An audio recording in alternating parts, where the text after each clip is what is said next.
Greetings everyone, welcome back to my channel.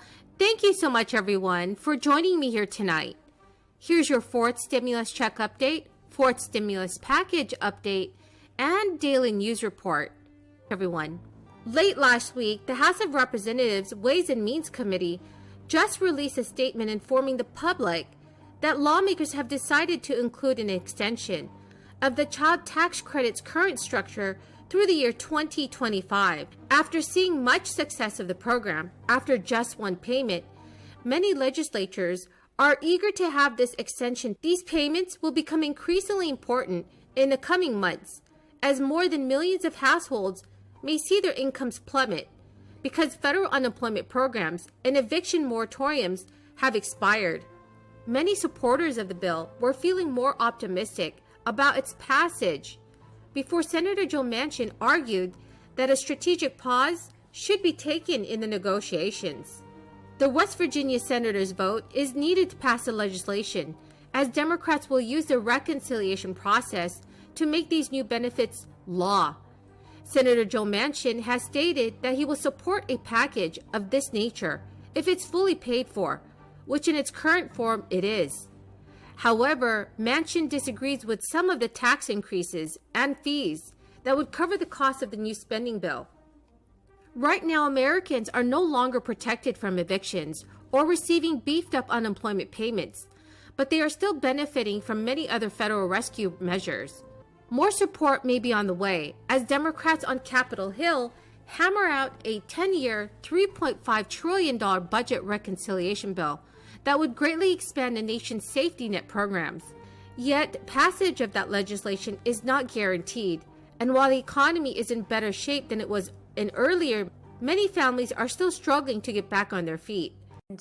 As Representative Dean had mentioned earlier, we had just experienced devastating floods for which my district was ground zero in New York City on the floods from Hurricane Ida. And this has been a travesty in my district. We have lost 12 people in these floods. And the connection here is that in almost every person lost to the floods, it was related to our housing crisis.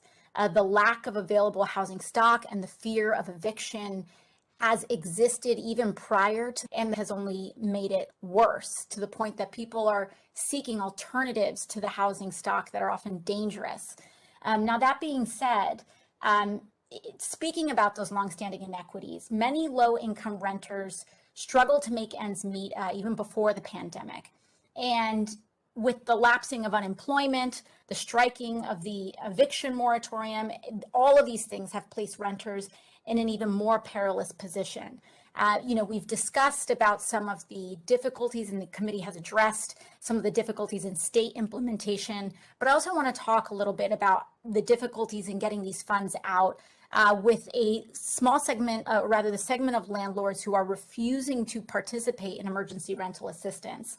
Now, Ms. Yentl, is there evidence that lack of tenant participation is a widespread problem for the emergency? So if you are a tenant and you want to make right on your back rent, and you apply for the emergency rental assistance program, if your landlord has been trying to get you, they can refuse in the majority of programs to accept your rental assistance and evict you and use that as grounds to evict you. Is that correct?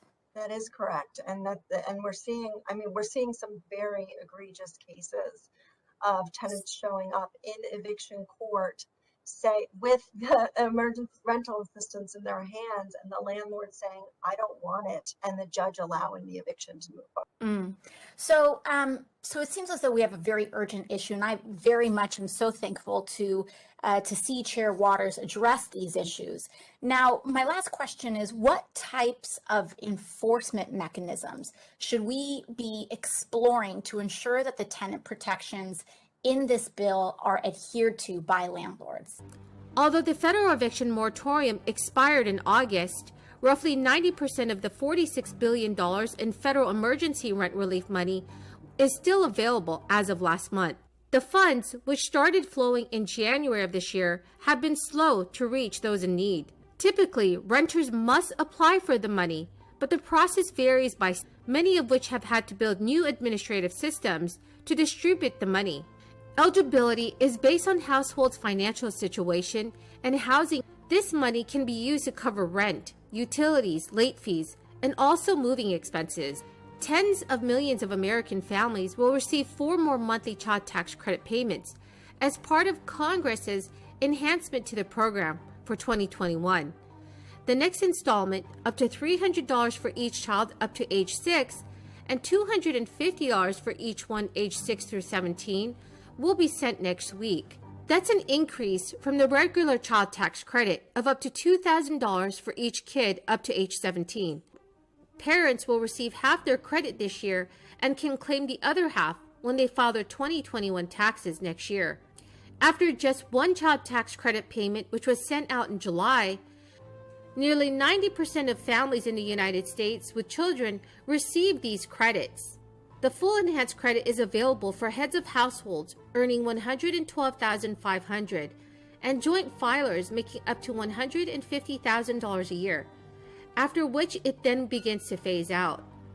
More low-income parents are also eligible for the child tax credit this year because Democrats' March relief package made it fully refundable. The Internal Revenue Service sent more than $15 billion to parents of roughly 61 million children in August. Payments on federal student loans have not been required since March 2020. Repayment is set to resume in February of next year after an unprecedented 23-month freeze. During this time, borrowers' balances have effectively been frozen because interest has also stopped adding up, saving the average borrower about $2,000 over the first year. And collections on defaulted debt have been on. The relief is even more significant for those who work in the public sector and may be eligible for loan forgiveness after 10 years. They are still receiving credit towards those 10 years of required payments, as if they had continued to make them during the crisis, as long as they are still working full-time for qualifying employers.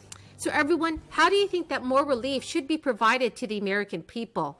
Thank you so much, everyone, and have a very blessed weekend.